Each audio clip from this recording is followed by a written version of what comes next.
জোনবায়ে বেজি এতিদে শুনে মোৰ গাইনে নে গায় ধুনীয়া ঘোৰাতে পৰিৰে দেখলে শুনে মোৰ যায়নে নে যায় প্ৰথমতে মই সেই ডুৱেট গোৱাটো আৰম্ভ কৰিছিলোঁ ডিব্ৰুগড়ত চাদুলাদাৰ গানেই গাইছিলোঁ তেতিয়া গাইছিলোঁ ৰাজেন গোহাঁইদাৰ লগত বহুত বিহুক্ৰিয়া গীত মই ৰেডিঅ'ত গাই থৈছোঁ তাৰপিছত গুৱাহাটীলৈ অহাৰ পিছত মই ডুৱেট বহুতৰ লগতে গাইছোঁ মই তুমি যিহেতু জুবিনৰ নাম লৈছিলা জুবিনৰ লগত এটা গাইছিলোঁ শেষ উপহাৰ বুলি এখন চিনেমা জে.পি. দাৰ মিউজিক আছিলে এনেকে বিভিন্ন কিন্তু এতিয়া একদম এতিয়া যিসকল ওলাইছে তেওঁলোকৰ লগত মই গোৱা নাই মানে সেই দিক্সুৰ লগে গাইছোঁ এইখিনিতে সুধিব বিচাৰোঁ যে বৰ্তমান প্ৰজন্মৰ বহু লোকৰ লগত আপুনি গীত গাইছে আপুনি সহ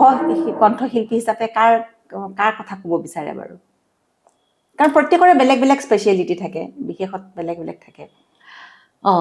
প্ৰথমতে মই সেই ডুৱেট গোৱাটো আৰম্ভ কৰিছিলোঁ ডিব্ৰুগড়ত চাদুলাদাৰ গানেই গাইছিলোঁ তেতিয়া গাইছিলোঁ ৰাজেন গোহাঁইদাৰ লগত বহুত বিহুক্ৰিয়া গীত মই ৰেডিঅ'ত গাই থৈছোঁ তাৰপিছত গুৱাহাটীলৈ অহাৰ পিছত মই ডুৱেট বহুতৰ লগতে গাইছোঁ মই তুমি যিহেতু জুবিনৰ নাম লৈছিলা জুবিনৰ লগত এটা গাইছিলোঁ শেষ উপহাৰ বুলি এখন চিনেমা জে.পি. দাৰ মিউজিক আছিলে তাত জুবিনৰ লগত প্ৰথম ডুৱেটটো ইয়াত আহি গালোঁ তাৰপিছত সীমান্ত শেখৰ লগত গাইছোঁ আৰু গাইছোঁ দিক্সুৰ লগত মই এই যোৱা বছৰ মানে 25তে এটা উলিয়াইছিলোঁ ফুলাম গানটোৰ নাম বৰ ধুনীয়াকৈ তেওঁ গাইছে গানটো মানুহে বৰ প্ৰশংসা কৰিছে আদৰি লৈছে যিসকলে শুনিছে ফুলাম বুলি গানটো ভাল পাইছে মানুহে আৰু কাৰ লগত গাইছোঁ বহুতৰ লগত গাইছোঁ ৰামকৃষ্ণ মুখাৰ্জীৰ লগত দুবৰি বনৰ পাতৰ আঁৰত গাইছোঁ ডিব্ৰুগড়ৰ তেওঁ হয় তাৰপিছত দিলীপ দাসৰ লগত গাইছোঁ এনেকে বিভিন্ন কিন্তু এতিয়া যিসকল ওলাইছে তেওঁলোকৰ লগত মই গোৱা নাই মানে সেই দিক্সুৰ লগে গাইছোঁ জুবিন গাৰ্গৰ কথা ওলাইছে যেতিয়া মই কথা এটা সুধিব বিচাৰিম মানে তেখেতৰ লগত যেতিয়া আপুনি বাণীবদ্ধ কৰিছিলে গীতৰ তেতিয়া বিশেষ কিবা অভিজ্ঞতা মানে বিশেষ কিবা কথা তেখেতৰ আপোনাৰ মনত ৰৈ গ'ল নেকি নহয় তেতিয়া মানে কথা হয় কি মই গাই গ'লো পাৰ্টটো এতিয়া যিটো সেইটো ন আমি মেল ছিংগাৰক নেদেখে মোৰ দুদিনৰ পিছত তেওঁ আহি গাইছে মই সেই বম্বেলৈ গৈছিলোঁ বম্বেত তেওঁ তেতিয়া আছিলে তেতিয়া মই তেওঁ ষ্টুডিঅ'ত গান গাই আছিলে মই সেই ষ্টুডিঅ'তলৈ মোৰো কিবা এটা কাম আছিলে মই গৈছিলোঁ যতীন শৰ্মাৰ ষ্টুডিঅ'ত তেতিয়া তেওঁ গান গাই যেতিয়া ওলাই আহিলে তেতিয়া মোক দেখি পটককৈ চিনি পোৱা নাই আগবাঢ়ি গ'ল তাৰপিছত কোনোবাই ক'লে মোৰ কথা সংগীতা বাইদেউ আহিছে সিতা ঘূৰি আহিলে আহি ক'লে বাইদেউ আপুনি অলপ শকত হৈ গ'ল সৰুতে আপোনাৰ প্ৰগ্ৰেম মই বহুত যোৰহাটত চাইছোঁ আমাতকৈ 5-6 বছৰমান জুনিয়ৰ হ'ব তেওঁ আৰু তেতিয়া আপোনাৰ প্ৰগ্ৰেম মই মিছ নকৰোঁৱেই চাইকেলখন মাৰি গুচি যাওঁ চাবলৈ সেইটো কৈছে দেই আৰু মই ক'লোঁ তুমি যে এইখিনি কথা কৈছা বৰ ভাল লাগিছে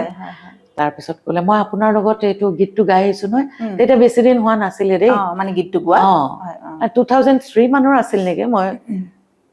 2002-03 মানৰ গান আছিলে মই সেই সময়তে আছিলোঁ বম্বে দুদিনমানৰ কাৰণে চ' আপোনাৰ গীতটো গাই আহিলোঁ ন অলপতে মই বোলো তুমি বৰ ভাল গাইছা এনেকে কৈছিল গতিকে মানে ৰেকৰ্ডিঙৰ সময়ততো লগ পোৱা নাযায় আজিকালি একেবাৰে নাযায় দেই এইটো আজিকালি কমেই পোৱা নাযায় এটা কথা বৰ বেয়া হৈছে কিন্তু সেই আবেগবোৰ নাথাকে অলপ মেকানিকেল হৈ যায় মানে এতিয়া ৰেডিঅ'ত গাই কিয় ভাল লাগে গোটেইবোৰ একেলগে বাজে তোমাৰ ইনভলভমেণ্টটো বহুত বেছি থাকে মানে এটা কষ্টও হয় যাৰ কোনোবাই সেই অকণমান ভুলকে বুজালে আকৌ প্ৰথমৰ পৰা কৰিব লাগে গতিকে সেইটো এটা টান বস্তুটো আমাৰ এতিয়া ৰেকৰ্ডিং বহুত ইজি হৈ গৈছে কিন্তু সেই ফিলিংছটো অনুভূতিবিলাক কিমান দিব পাৰে মই ক'ব নোৱাৰোঁ কাৰণ মোৰ অকণমান দিগদাৰী হয় তথাপিও মই চেষ্টা কৰোঁ দিবৰ কাৰণে কিন্তু ৰেডিঅ'ত গাবলৈ কিন্তু বহুত জোৰে আহি যায় চব একেলগে বাজি থাকিলে নহয় তোমাৰ গাই যিটো মজা লাগে সেইটো এটা সেইটো এটা বেলেগ ধৰণৰ হয়, বেলেগ এটা অভিজ্ঞতা। মই এতিয়াও ভাল পাওঁ দেই ৰেডিঅ'ৰ প্ৰগ্ৰেম কৰি। বহুতে ভাল নাপাব পাৰে, মই কিন্তু এতিয়াও বহুত ভাল পাওঁ। হয় হয়, এতিয়াও মানে আৰু গাঁৱে ভূঞে এতিয়া ৰেডিঅ' বেছি শুনে ৰেডিঅ' শুনে আৰু ৰেডিঅ'ৰ শ্ৰোতা আছেই সেইখিনি শ্ৰোতা কেতিয়াও মৰি নাযায়। মানুহে ভাবে ৰেডিঅ' নুশুনে, নহয় দেই। আমাৰ এতিয়া ইয়াত অসমত গাঁও বেছি আছে, হয়নে? গাঁৱৰ প্ৰচলন টিভিও চাই, কিন্তু টিভিত এনেকুৱা হয় গান এটা গালে তেওঁ কি পিন্ধিছে কি মিলিছে সেইটো বেছিকে চাই থাকে, গানটোত মনোযোগ দিব নোৱাৰে। মই কথাটো আগৰ পৰাই কওঁ, কিন্তু ৰেডিঅ'টোত মনোযোগ দি শুনে একদম অকল। মোৰ বহুত ফোন আহি থাকে, নলবাৰী, তাৰপিছত তোমাৰ পাঠশালা, এনেকুৱা ফোন আহে, মোৰ নাম্বাৰ পায়, ক'ৰবাৰ পৰা পায়, মোক ফোন কৰে, বাইদেউ আপোনাৰ ৰেডিঅ'ত আজি এইটো গান বাজিছিলে। আৰু মাজতে ধেমাজি গৈছিলো, তেওঁলোকে এৱাৰ্ড এটা দিছিলে, ৰেডিঅ'ৰ মৰম আকলোৱা গ্ৰুপটোৰ নাম আছিল, অনাতাঁৰ মৰম আকলোৱা। এনেকুৱা এটা তেওঁলোকৰ এটা গ্ৰুপ আছে,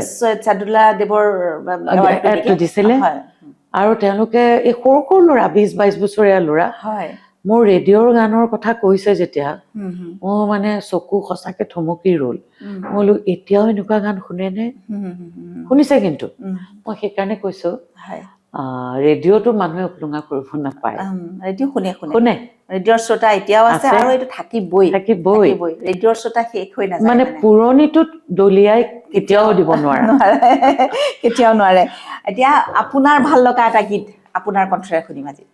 আপোনাৰ ভাল লগা। আচ্ছা, মইতো জীৱনে মৰণে মোৰ গোৱাই হয়। মই লাষ্টতো 4টা লাইন চাগে তুমি গাবলৈ ক'বাই, গাম বাৰু। মোৰ ভাল লগা গীত আচলতে বহুতে আছে, ফটকে ক'বলৈ এটা দিগদাৰী। তথাপি মানুহে নুশুনা মানে এটা গীত গাওঁ, গীতটোৰ কথা মই অলপ কৈ লওঁ। সেইটো ভৱেন বৰাৰ গান আছিলে। তাৰমানে কি, আমাৰ এটা ৰোমেণ্টিক গান, গানটোৰ কথাবোৰ ইমান ধুনীয়া। মানে গিৰিয়েক ঘৈণীয়েকৰ ওপৰতে লিখা। গিৰিয়েক ব্যস্ততাত থাকে উজনিত, নামনিত ঘৰ তেওঁলোকৰ, নামনিত ঘৈণীয়েক থাকে। গিৰিয়েকে নানান বিভিন্ন কামত লাগি তেওঁ তেতিয়া ফোন কৰিব পৰা নাছিলে। ফোন আকৌ তেতিয়া নাই, যিটো সময়ত, এইটো 97 মানৰ গান। 97ত আমাৰ মোবাইল ফোন নাই, লেণ্ডলাইন বহুতৰ কম আছিলে। সেইটোৰ ওপৰত কথাটো, তাৰমানে ইমান দিনে আছাগে উজনিত, নাজানো কি লগালো জগৰ, আজি অত দিনে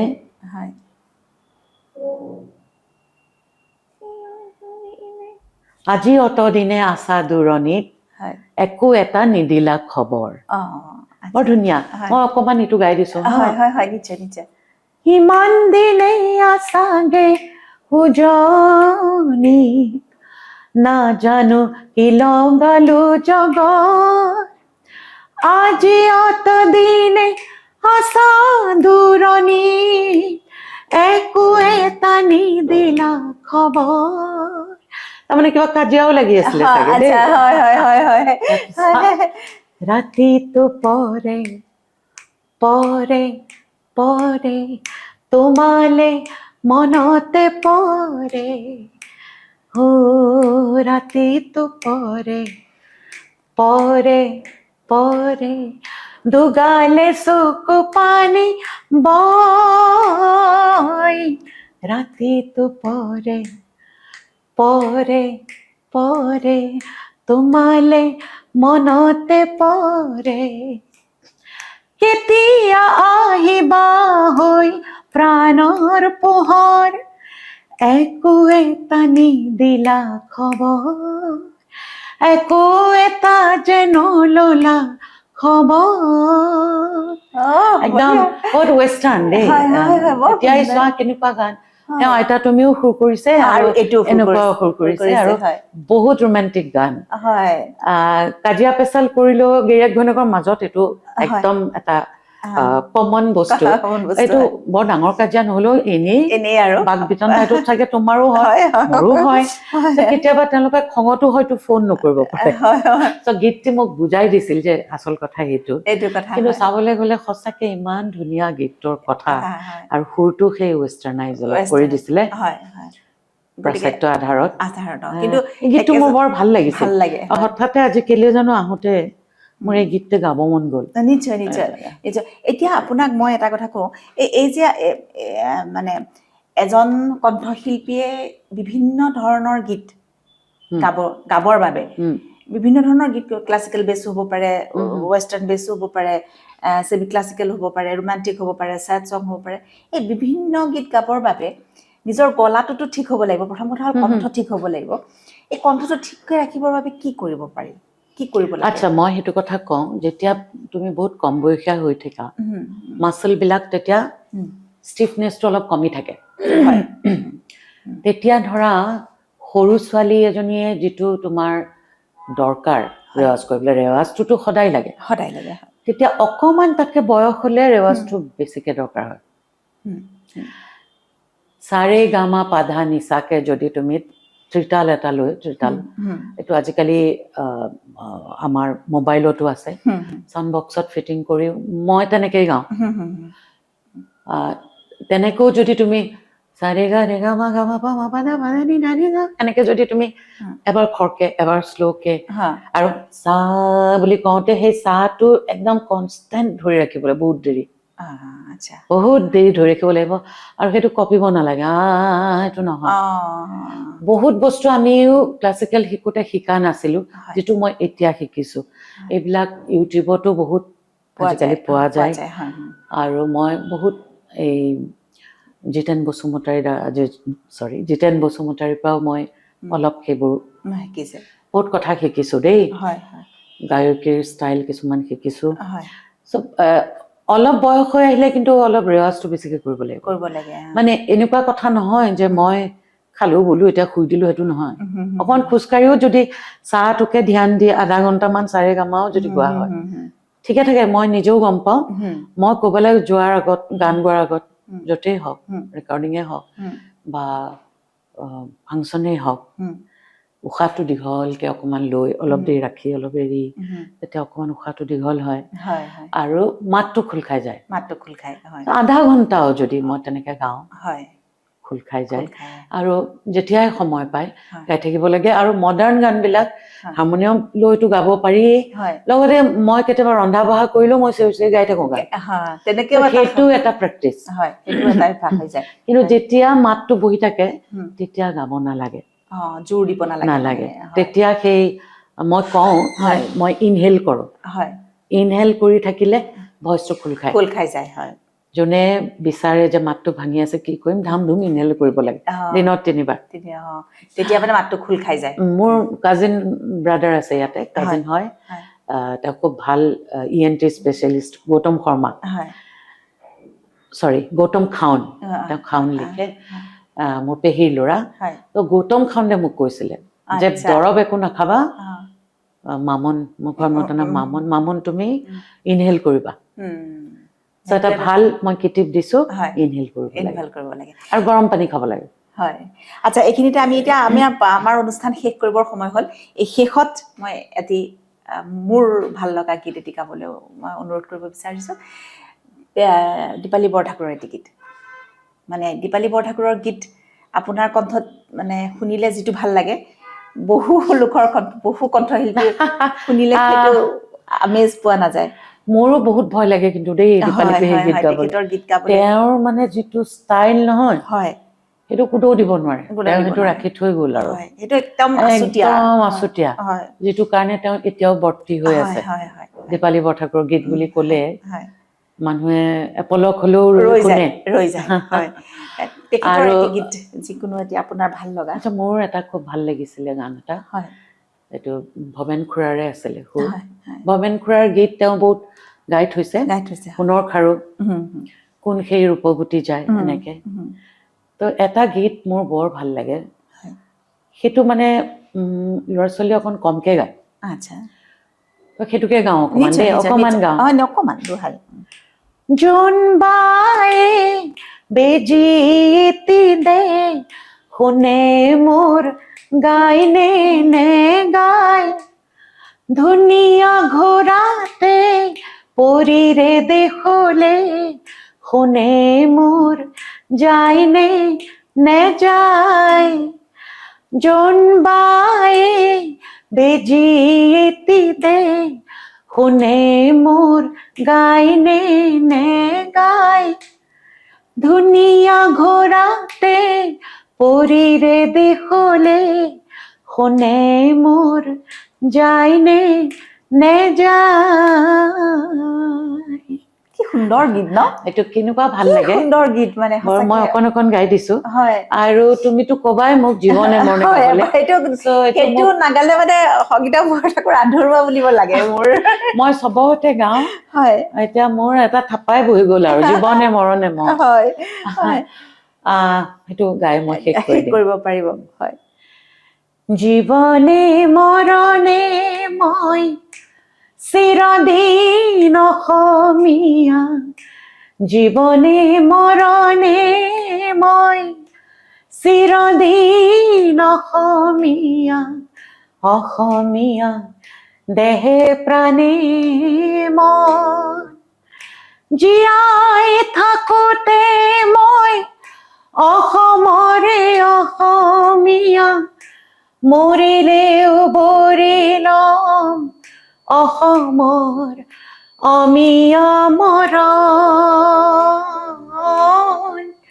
মৰিলেও বৰি লম অসমৰ অমিয়া মৰণ জীৱনে মৰণে মই চিৰদিন অসমীয়া অসমীয়া দেহে প্ৰাণে মই ধন্যবাদ দেই এই গীতটো শুনিলে মানে একদম মন ভৰি যায় বুলি যে কয় মন ভৰি যায় আৰু মানে দিন যেন সুন্দৰ হৈ যাব তেনেকুৱা লাগে গোটেই দিনটো ময়ো মন কৰো হয় ষ্টেজত এইটো গান দিয়ে মই প্ৰথম মানে আৰম্ভ কৰো হয় হয় মানুহে কিন্তু বৰ মন দি শুনে আচলতে আবেগিক হৈ যায় অসমীয়া জাতিক লৈ গৌৰৱান্বিত হয় আৰু ময়ো সঁচাকে চিৰদিন অসমীয়া হৈয়ে থাকিলো থাকিমো আৰু যিটো কৈছো মৰিলেও বৰি লম গতিকে সেই আৰু অসমীয়া যিমান মৰম কৰিব আমাক আৰু অন্য কোনেও কৰিব নোৱাৰে সেইটোৱে কথা আৰু অসমীয়া জাতিক সঁচাকে বহুতে ভাল পাওঁ বহুত মৰম পাওঁ তেওঁলোকৰ আশীৰ্বাদ পাওঁ কোনবিলাক আহিলে বাইদেউ ভালে থাকিব দেই এইটো এটা বহুত ডাঙৰ আশীৰ্বাদ অসমীয়া জাতিয়ে অসমীয়া শিল্পীক কি দিয়ে কিন্তু সেইটো জুবিন গাৰ্গতে প্ৰমাণ হৈ গ'ল আৰু অসমীয়া মানুহে মানে এনেকে মৰম কৰক সকলো আৰ্টিষ্টক আৰু কৰে মৰম কৰে সেইকাৰণে আমি এইবিলাক চব জীয়াই আছো একদম আৰু আমাৰ গানবিলাক শুনক হয় যিবিলাক মই নতুন গীত মানে মই ক'ৰবাত দুই এটা প্ৰগ্ৰেম কৰিলে যিকেইটা পইচা পাওঁ মই গানতে খৰচ কৰে মই এটা ভাল গান দিবলৈ চেষ্টা কৰোঁ গতিকে গানবিলাক যদি ৰাইজে আঁকোৱালি লয় আৰু মই সদায় ভাবি চিন্তিহে এটা কাম কৰোঁ মই অকণমান বিপৰীত সুতে দি অহা গায়িকা আৰু সেইকাৰণে গানবিলাক একচেপ্ট কৰিবলৈ অলপ টাইম লাগে চাগে আৰু ৰৈ যোৱা কথা ৰৈ যোৱা সুৰ বুলি ভাবো আৰু মানুহে তাক যদি আঁকোৱালি লয় বৰ ভাল লাগিব ইউটিউবতহে আজিকালি গতিকে ইউটিউবতে শুনিব তাৰ বাবে আশা থাকিল নিশ্চয় আমি বহু সময় কথা পাতিলো আৰু এই সময়কণ আমি বহুত মিলাব লগা হ'ল আৰু শেষত মানে কথা পতা এইখিনিতে আমাৰ আজিৰ অনুষ্ঠান শেষ কৰিছো আপোনালোকে যদি আন কাৰোবাৰ আপোনালোকৰ মনৰ পচন্দৰ কোনো ব্যক্তিৰ অনুষ্ঠান চাব বিচাৰে তেনেহ'লে এবাৰ কমেণ্ট কৰিব বুলি আশা কৰিলোঁ আৰু আমাৰ এই অনুষ্ঠানটি চাব আৰু যদি ভাল লাগে মোৰ অনুষ্ঠান চাই থাকিব বুলি আশা কৰিলোঁ ধন্যবাদ